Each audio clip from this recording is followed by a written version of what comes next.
beauty, ambition, and a horrifying end. Join me as we dig into the infamous Black Dahlia Murder, one of the most perplexing and brutal cases in true crime history. Welcome back to Bloodspot.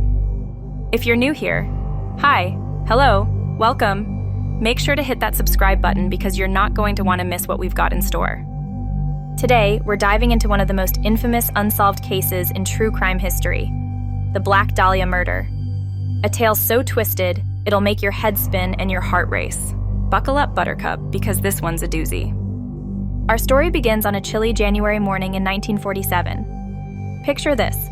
A mother and her child are out for a morning walk in Los Angeles when they stumble upon something horrifying, a body brutally mutilated lying in the grass. The woman screams and the police are called. This gruesome discovery was none other than Elizabeth Short, later dubbed the Black Dahlia. But who was Elizabeth, and how did she meet such a grisly end? Elizabeth Short, or Beth to her friends, was a 22-year-old aspiring actress with big dreams and an even bigger heart. Born in Boston, she moved to California in hopes of making it big in Hollywood. Her striking looks and magnetic personality made her stand out, but unfortunately, Tinseltown can be as ruthless as it is glamorous. Beth was known for her jet black hair and stylish outfits, earning her the nickname, the Black Dahlia. She was a social butterfly, trying to navigate her way through the complex web of Hollywood's elite.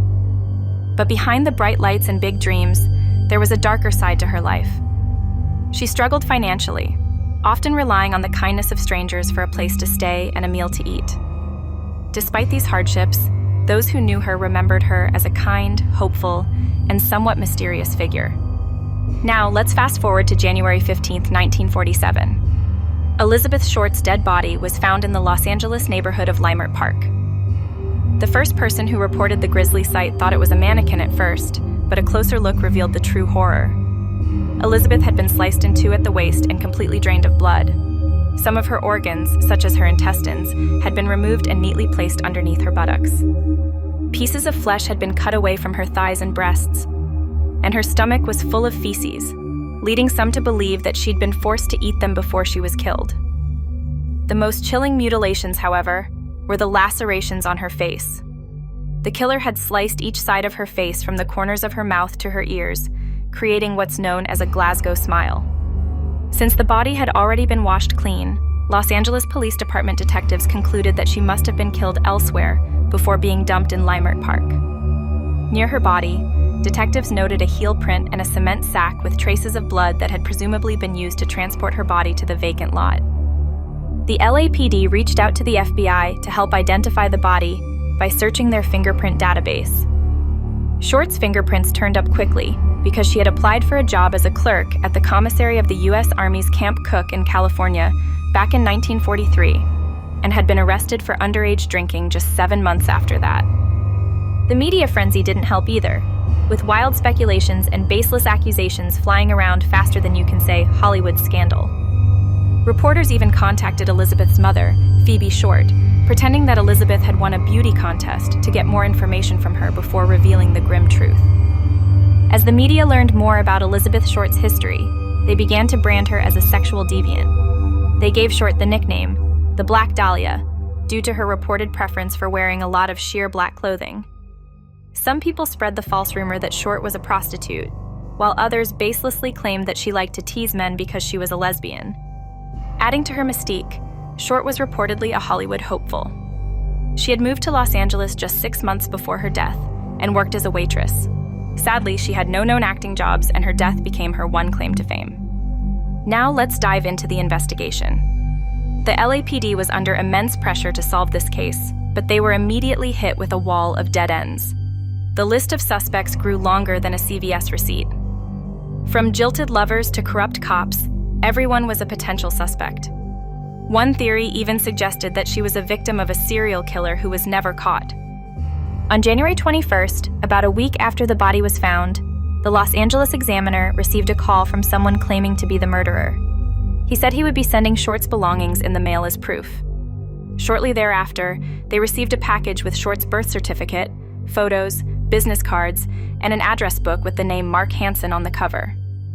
Also included was a letter pasted together from newspaper and magazine clippings that read, Los Angeles Examiner and other Los Angeles papers. Here is Dahlia's belongings letter to follow. All these items had been wiped down with gasoline, leaving no fingerprints behind. Though a partial fingerprint was found on the envelope, it was damaged in transport and never analyzed. On January 26th, another letter arrived. This handwritten note read, "Here it is, turning in wed, January 29th, 10 a.m., had my fun at police, Black Dahlia Avenger." The letter included a location. Police waited at the appointed time and place, but the author never showed.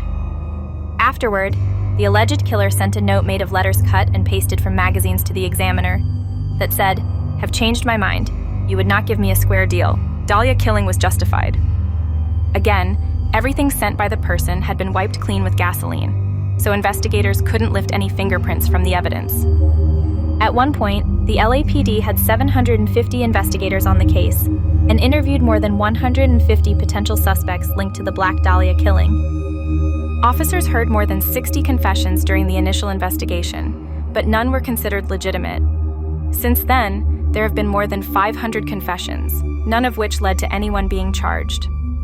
As time went on and the case went cold, many people assumed that the Black Dahlia murder was a date gone wrong, or that Short had run into a sinister stranger late at night while walking alone. After over 70 years, the Black Dahlia murder case remains open. But in recent years, a couple of intriguing and chilling theories have emerged. One such theory involves a man named Steve Hodel, a retired LAPD detective who believes his own father, George Hodel, was the killer. Steve discovered 2 photos of a woman who resembled Elizabeth Short among his father's belongings, and used his investigative skills to dig deeper into his father's past. Steve found that George Hodel had been a serious suspect back in the day, so much so that his home was bugged by the LAPD in 1950. The recordings revealed a chilling conversation where George Hodel said, "Supposing I did kill the Black Dahlia. They couldn't prove it now. They can't talk to my secretary anymore because she's dead." Another theory proposed by British author P.U. Eatwell points to Leslie Dillon, who she believes murdered Short at the behest of Mark Hansen, a local nightclub and movie theater owner. Eatwell claims Dillon, who worked as a bellhop and previously as a mortician's assistant, had the skills to commit the gruesome murder.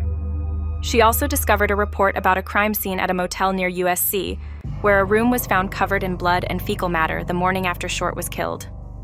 While these theories are compelling, they haven't been proven.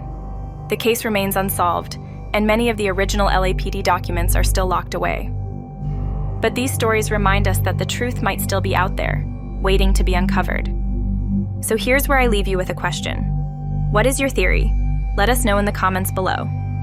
And remember, if you're enjoying these deep dives into the darkest corners of crime history, hit that subscribe button and ring the bell so you never miss an episode. Stay safe, stay curious, and I'll see you next time on Bloodspot.